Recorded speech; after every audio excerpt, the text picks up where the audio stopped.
దేవుడు సదాకాలము నిన్ను అనగొట్టును. నిన్ను పట్టుకొని ఆయన నీ గుడారములో నుండి నిన్ను పెళ్లగించు. సజీవుల దేశములో నుండి నిన్ను నిర్మూలము చేయు.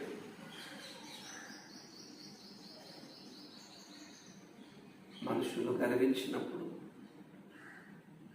అహంకారంతో విర్రవీగినప్పుడు, దేవుని మీద తిరుగుబాటు చేసినప్పుడు దేశంలో ఉండకుండా సమూలంగా నాశనం చేయడానికి దేవుడు సిద్ధపడుతున్నాడు.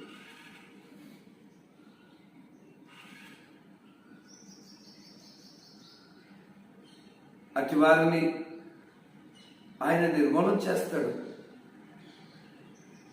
భక్తిహీనులు నిర్మూలమైపోతారు. భక్తిహీనుల ఇల్లు నిలవదు.